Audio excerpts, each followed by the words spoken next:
what they should be asking themselves really is even a harder question, and this really stumps like any client that I work with, like you have to give them time to really think. Like there's like a few minutes of just like whether they're going to be thinking out loud or they're just like going to be quiet and they're just like really like kind of digging deep. And that is like, who are you the obvious choice for? And who are you wrong for? So like when there's a website that will distinguish that, they just have a little section that does that, then that's great. But like really like your homepage should be doing that immediately without having to have a title that says like, who are you? Like, this is who I am an obvious choice for, and this is who I'm not. Your website hierarchy should be doing that for you already, and that's really it. So, if you're not willing to be wrong for someone, you'll be forgettable for everyone.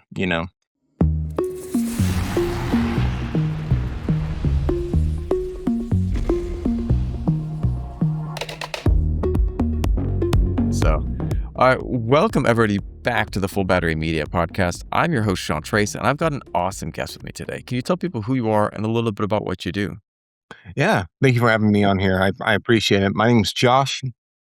I run Finart, which is a branding strategy, or is a web and brand studio for financial advisors, and I've been running that for almost 4 years now.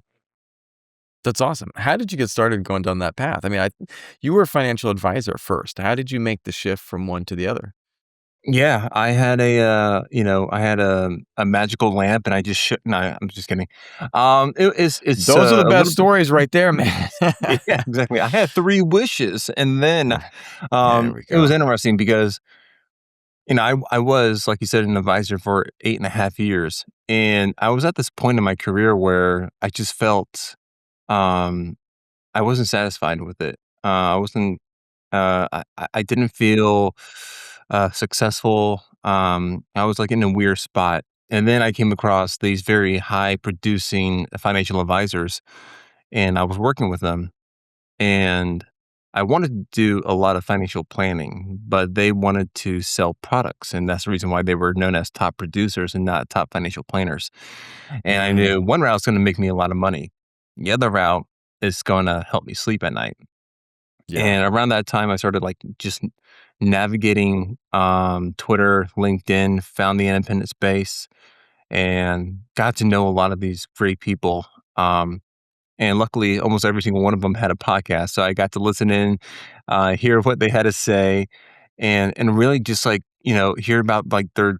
It's almost like a day in their lives as a financial planner, and I just felt like so wholesome, like just like uh like my heart was like filling back up again. And I was like, "All right, this is what I wanna do." So I started to make some art pieces, like, illustrations, and that's really how Thin Art started. It didn't start with branding or websites or brand strategy. It started with, like, cartoon sketches, and then it eventually just, like, evolved into what it is now. That's awesome, man. Yeah. It's cool where people start at one place and then life kind of evolves and they end up at this other cool place, you know? Yeah. I um 100%. I was working in Los Angeles Mhm. and got to do some fun movies with some cool directors, but then after that the economic crisis hit and LA just kind of dried up for film. And so I'm sitting there with all these other filmmakers that are doing other things and I took a side hustle and, my side hustle was working at this hair salon, freaking hair salon. I know nothing about hair. I studied martial arts, and so I learned about body work and massage because my Wow. teacher, he's like, "If you're gonna break people, you better know how to fix them a bit." So we learned some, like, basic, like, pressure points and shiatsu type stuff to kinda balance things out. It was a cool part of my martial arts program. Um, Now when, I was I had these 2 things. My boss was like, "Well, you worked for some movies, right? Can you make some quick videos for the spa and, like, salon?" I was like, "Sure, what do we got?" And so I taught myself some editing. I was really good with cameras growing up because my dad was a photographer. I got into photography very early, so I knew my way around a camera, like, really well. And I started shooting stuff. And didn't stay with hair salons forever though. I was really successful with what I was doing, but I transitioned out.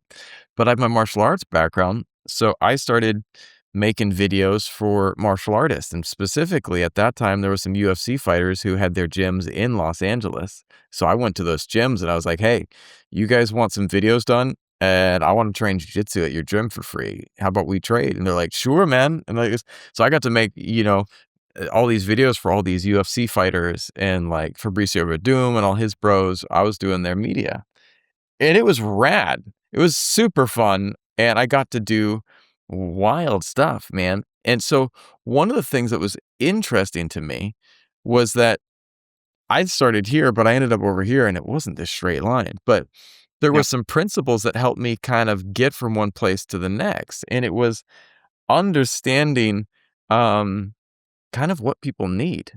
And I wanted to ask you about this because I think that's something that a lot of people that are getting into business don't know what they need, whether it be content, it be a website, it be designs. Yeah, I mean, I love this one Instagram and I see this guy pop up every now and then, but what he does, he goes around and finds really bad logos and he's like, how can we fix this?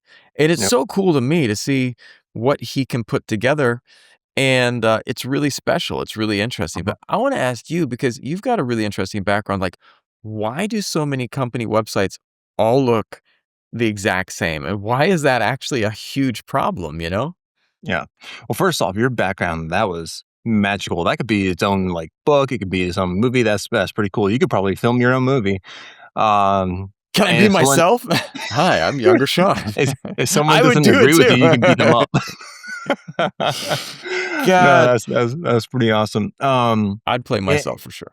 yeah, and the logo designer, I think you're referring to Alan Peters. He's at least he's one of them. He's I would say he's the pioneer of those type of videos where he's like, let's fix this logo, and he does a magical job. Met him in person, wonderful guy. Truly, like I think I think when it comes to logo designers, he will stand the test of time, and he will be known as like one of the greatest logo designers ever. And like that's Yeah. how good he is. But going to your question, a lot of company websites look exactly the same, and why that's really a big issue is because I would say most firms they hire designers that they hire them before they've decided like what they actually stand for, what their positioning is. And I'm gonna Yeah, sound like a right. broken record because like positioning is really what stands out the most. And design without positioning is really just decoration, right? Um, a lot of people will use templates or they imitate a certain advisor website that they love, Yes. and I've seen it all the time.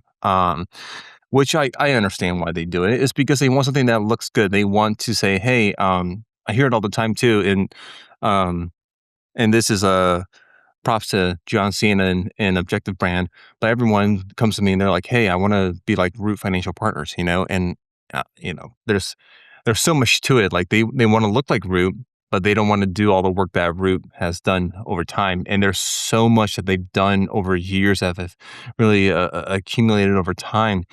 That when they finally got this new website and this new look, everyone's like, "Wow, this is amazing!" Like it's like an overnight success, and that's not at all.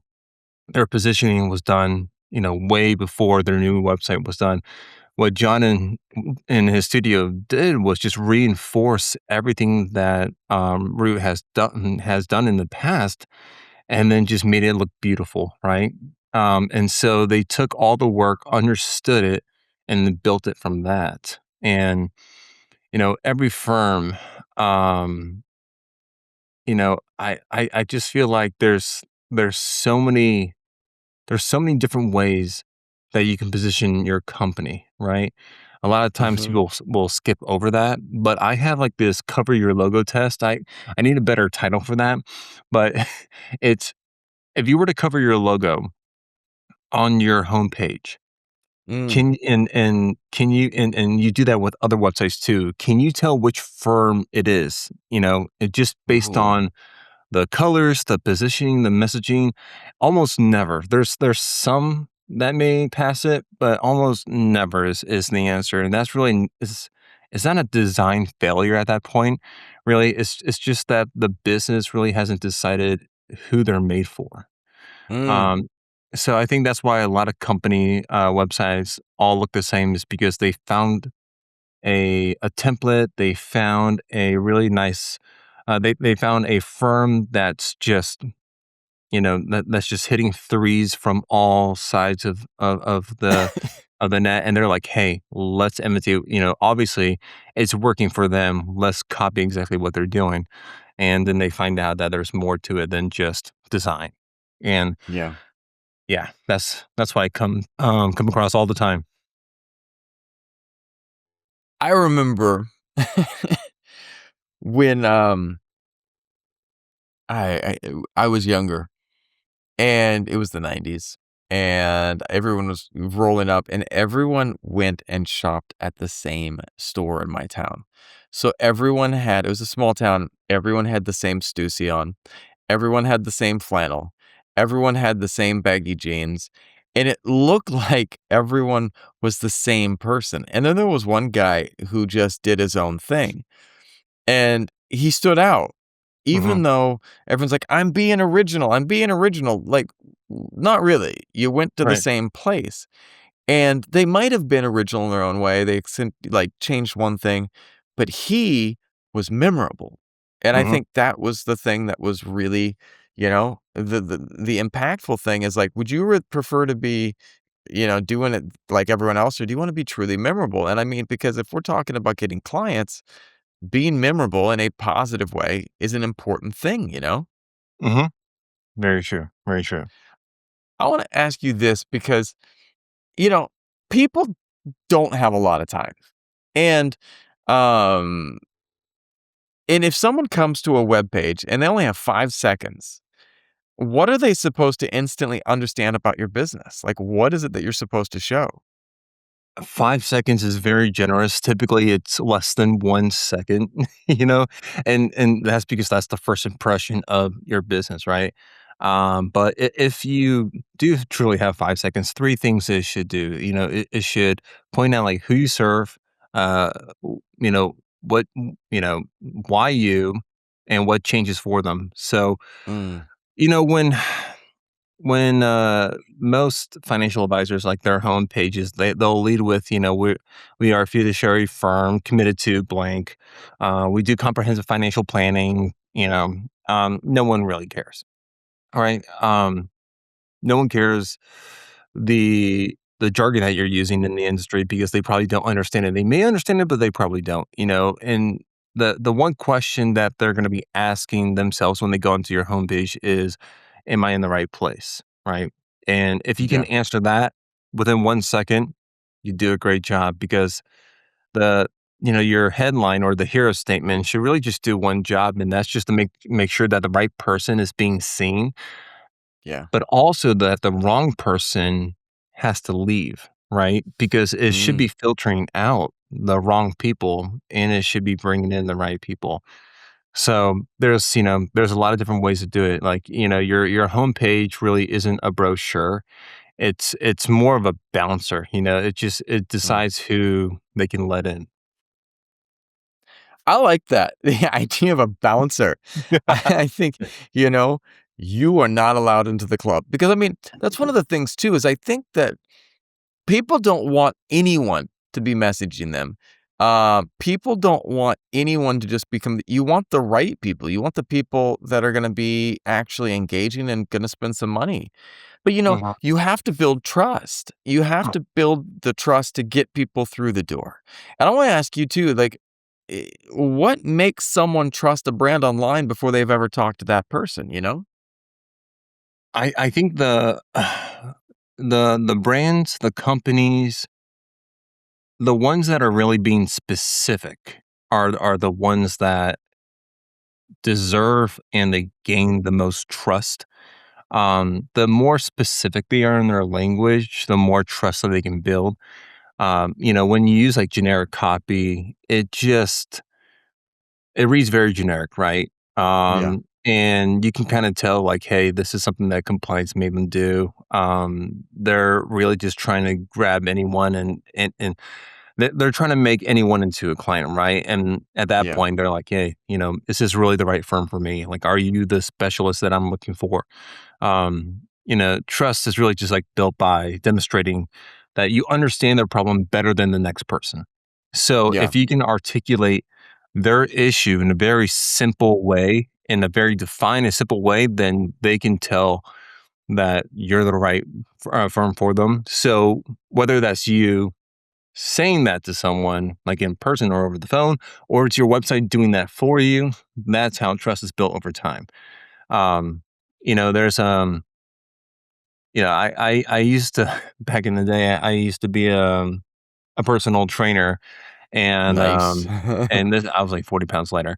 But but there was I used to follow this guy and he was like one of the first evidence-based trainers, lifters, dietitians, whatever it may be. And he this is when like bro science was big, in the early Mm, 2010s, and he was like the first person that would just like argue the point, really use science and evidence-based approach, right? And he would say, the reason why my stance is not changing and the reason why it's boring is because it is the truth, right? And mm, I know like science will change over time and whatnot, but it's when you keep repeating the same thing over and over again, and your stance really hasn't changed, and because it might sound boring, but here's the issue, like, he's being very specific, his language isn't changing, so over time, he has built that trust as the person that's, being truthful, evidence-based, and so when you come to work with him or you hire him, you know what you're getting, you know that's not yeah. BS, you know he's not selling a product, and so the same thing can be said for really any brand that does that, no matter what the product is, whether it's financial planning, whether it's a training program, or it's like a financial coach that's helping a firm, just I guess training their financial advisors in some aspect, right? Like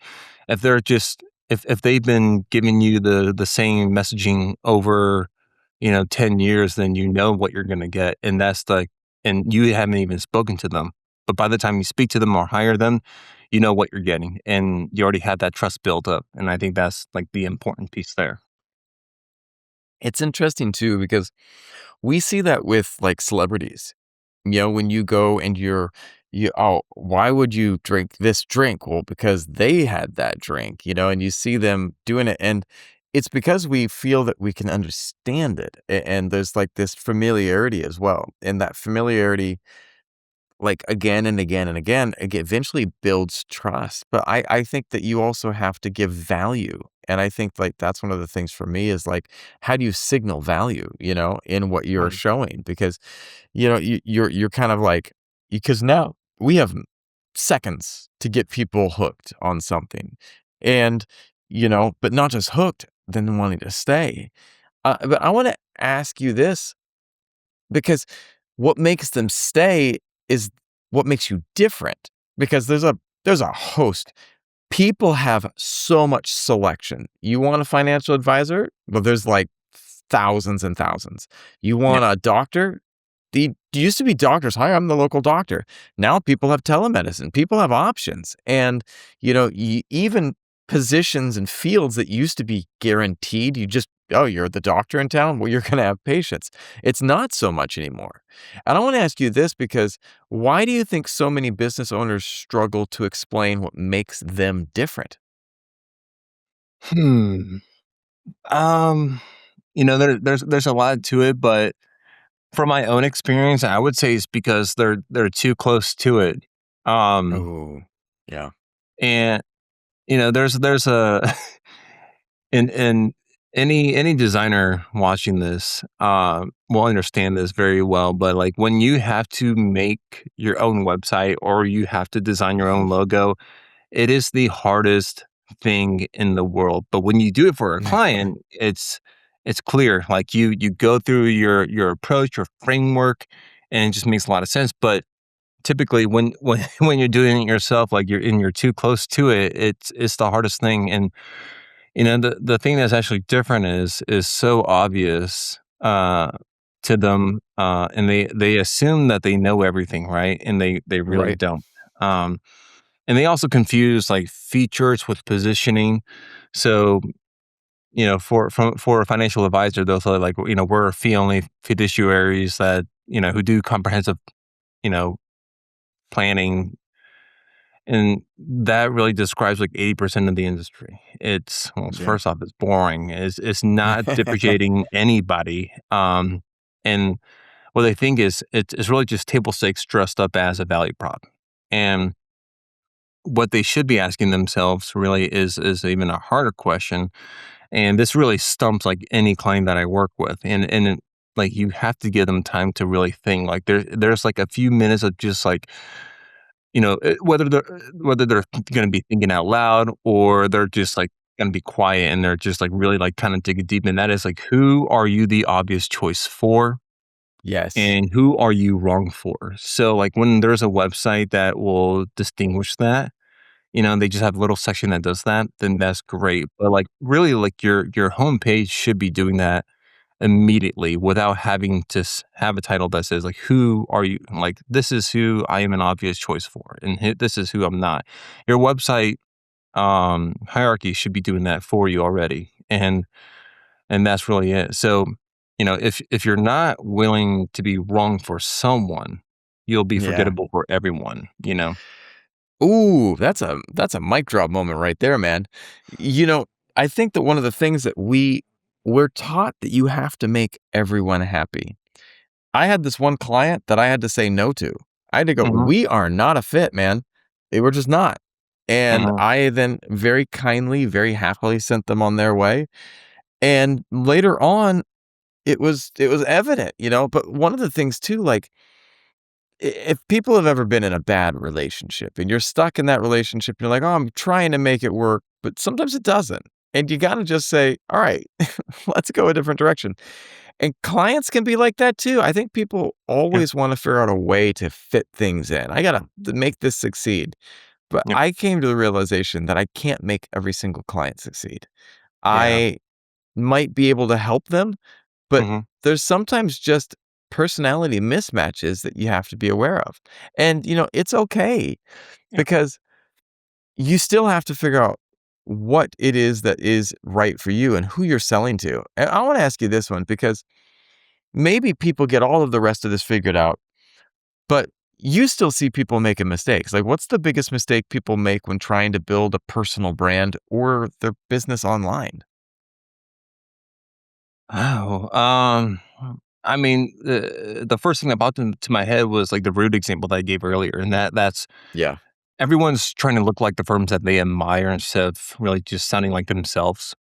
Yeah. Um, it's I might have a different point of view, just because I look at a lot of advisor websites, but I can see the ones that are I'm like, "Oh, you copied this style, like, you copied this firm," like, Right. even, like, your messaging copied them, and I get it. I get it, but, mimicry is really the fastest path to, invisibility, Yeah. because I think when you do that, you tend to lose yourself, and you no longer, like, you no longer sound like yourself, and then you'll come to, like, this identity crisis where you're just trying to figure out, like, who you are and what you actually do, and, now you're sounding like like the firm that you aren't, and that's Yeah. the issue, so I would say, like, that's the biggest mistake when people are trying to build a personal brand or just, like, a business online. The second biggest is really just is, they're pumping out a bunch of volume, so Yeah. they're confusing volume with presence, they're posting, like, 5 times a week online with really no point of view, they're just it's just louder noise, it's not authority, and I'm like, just because you're screaming or you're the loudest in the room doesn't mean that you're making, like, the best point? And Yeah. so, a lot of times, like and here's another thing is that depending on the size of the firm and how busy they are and how fast they're trying to go, that's the thing. If they don't have time on their side, they're putting Yeah, themselves at a huge disadvantage because they're building the brand backwards at that point, right? They're like, "Hey, we need a new logo, then we need a new website, and from the website, we need to bring out our messaging and the copywriting, and then we're gonna do positioning." And I'm like, "Oh, man, that's it." You wanna flip that around, because positioning is really the foundation, and then yeah, everything else is gonna be execution. So, a lot of times, like, I come to find that, I come to see that a lot with newer firms because, like, whether it's like a breakaway advisor or it's a small team that, that's just starting out, they're trying to generate revenue immediately, right?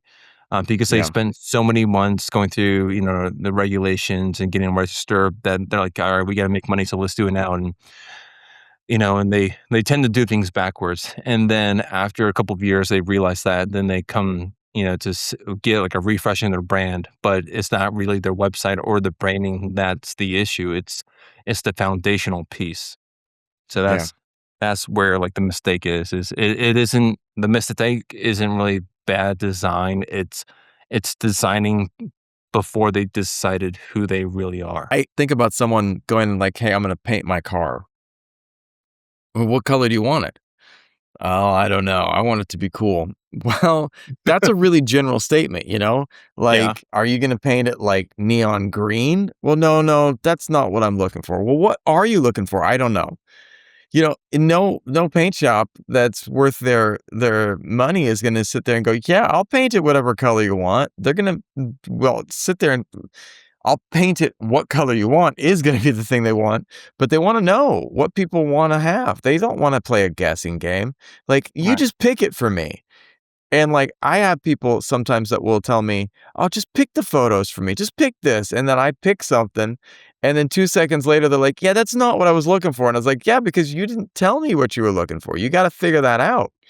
Mhm. And I think that one of the things is I think that people wanna pass that off because they don't know what they want. And I think that is a big weakness, and it can be interesting, but, I think that there's a simplicity though too, because, I wanna ask you this because I've seen things that you think wouldn't perform well, and I think seen things that you thought were gonna crush it fail. But I wanna ask you, like, why some ugly websites still make tons of money while beautiful websites fail, you know?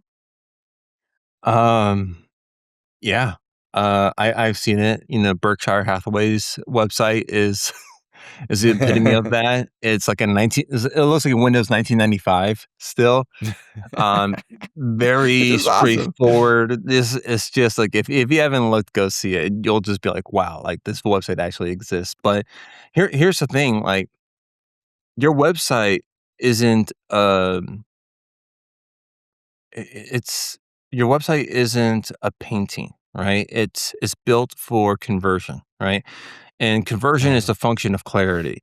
So your website has to have clarity in it, and aesthetics should be secondary, right? So clarity is going to be primary, and secondary is going to be the aesthetics. So an ugly site with like precise messaging will always outperform a beautiful site with like a fuzzy one, right? yeah, So that's why like Berkshire, like or there's a guy, his name is Derek Sievers.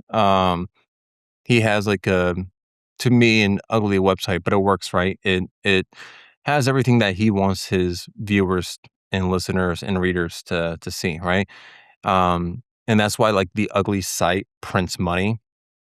Because it's usually doing three things. It's hyper specific about who it yeah, serves.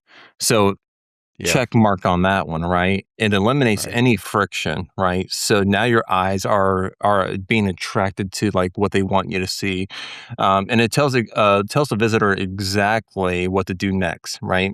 yeah, I would say beauty and aesthetics is optional, but clarity mhm, really is not. So that's why when you're building a site, you should do a sitemap first, potentially even a wireframe. You should never start with visuals. It should start with like the layout and the flow and the messaging, the positioning. And it should be in black and white. That way you are not influenced by the aesthetics or the beauty of the website. That will come second. right? Mm, Um, because at the end of the day, like pretty doesn't convert, clarity does. yeah, But when you put them together, it will convert more. yeah. So that's the issue. I love it, and I did I looked up right there while you were talking, Berkshire Hathaway. Holy crap, that is the ugliest website I've ever seen. Yeah. It's, like, amazing, but, I mean, it doesn't and, like, one of the websites that I'm still a huge fan of in a weird way is Craigslist. Like, Oh super yeah. functional, but Hmm. it hasn't been updated since, I think, 90 something, you know? It's It is crazy. so basic.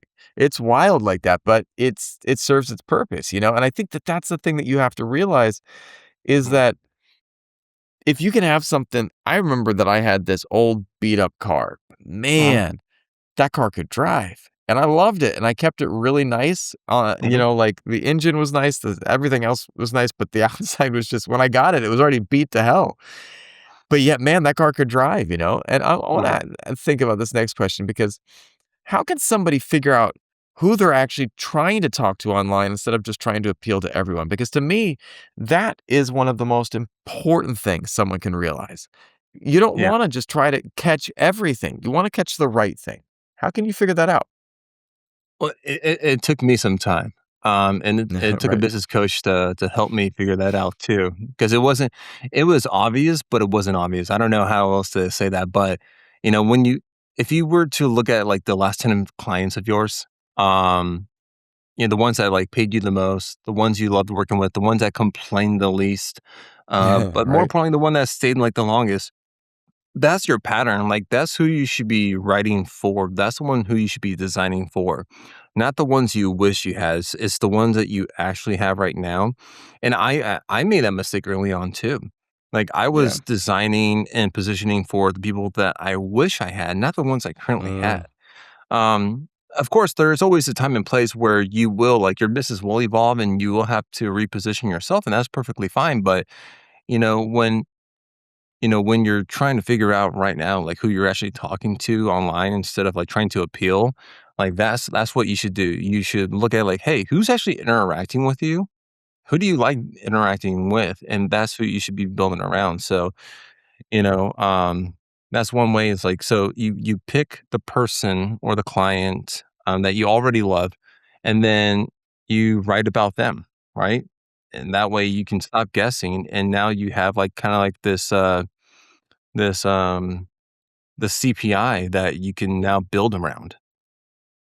I love that because I think so many people are focusing on the future, are focusing on what they wanna get, who they wanna pull in, but you're right, like, focusing on what you have and the things that you are attracting is or, like, already is such a powerful step. But Mhm. if you were to, like, go and try to, approach things this way, like, you used to be a financial advisor. How did that experience completely change the way you build websites and brands now? I mean, yeah, I used to, well, I sat on the other side for years, right? And I knew what it felt like to talk to prospects that took the meetings and the ones that didn't want to meet up again, or that I mean, those were some hard days, but Yeah. I know what made a prospect take a meeting and really like what made them ghost you, right? Yeah. Um, it's not a theory. It's a lived experience, good and bad, and more good than bad because I got growth from that, right? And so that's why I Mhm. love it. Um, but that's the thing. Like a lot of designers, a lot of people that you hire to make the websites, they never had that experience with a discovery call with a potential client, right? Um, they don't really know like what the prospect is actually thinking when they land on your homepage. I do. Like I know what they're thinking. I've had that experience. I've talked to them, and the thing I would say is I write for the prospect, not for the firm. I really diagnose the business before I actually touch the design. And honestly, like I refuse to build sites that just announce that the firm exists, unless they are hyper specific like Berkshire Hathaway. But Yeah. the site really has to do work. So I think the best way is that I'm not a designer that learned finance. I'm an advisor who learned design. It's different starting point, so you get like a different output. And I think a lot of my clients see that and they understand that and they can, I don't even have to tell them. They can just understand it just from like my website and just talking to me. Yeah, I agree, man. Well, I want to ask you one more question because it's got me Mhm. thinking like, if someone wants to make a difference for their business today, where should they start? Hmm. I would say if you're starting today and you have X amount of time, right? And it's a short amount of time. I wouldn't start with design, because Mm, that would put you into a really bad position. You should actually start with positioning. That's the best way to do it. And oh, then wow. build around that because remember, like clarity is what's going to convert, not beauty, right? But when you put them together, they will. But if you start with beauty and you have a fuzzy positioning, it won't do anything for you. Like it'll do more negative than positive. So, I would say positioning. So really, just like one sentence on who you serve, what changes for them, and why you. So if you get that right and everything kind of downstreams from that, you'll be solid. It could be in black and white. You don't have to have a fancy looking logo. You don't have to have animation on your site. If it just does, just a great positioning statement, then that'll work. Because at the end of the day, like the cover your logo test, if you were to just like cover the logo on a website, um, and you read like their statement, their hero statement, their headline. Um, if the page could belong to anyone, like any advisor in America, then the problem really isn't your designer. It's really the strategy that's underneath that's been built. And then from there, you can you can really just kind of audit the language, audit the positioning. So at the end of the day, like if you're trying to start now, I wouldn't start with design. I wouldn't start with colors. I would start with logos. I wouldn't start with like your copywriting. I would start with like trying to figure out your positioning and trying to Nice. figure out who you serve and then go from there. I love that. Well, where can people find out more about you and what you do? Yeah, I am on LinkedIn a lot. So if you search for my name, Josh Passler, you will find me. Find me. You can also go to my website, which is thefinartist.com. I do post on there as well. Some case studies if you wanted to see some of the work. But if you want to see me build it in public, where I post a lot, then I would say LinkedIn is the best option.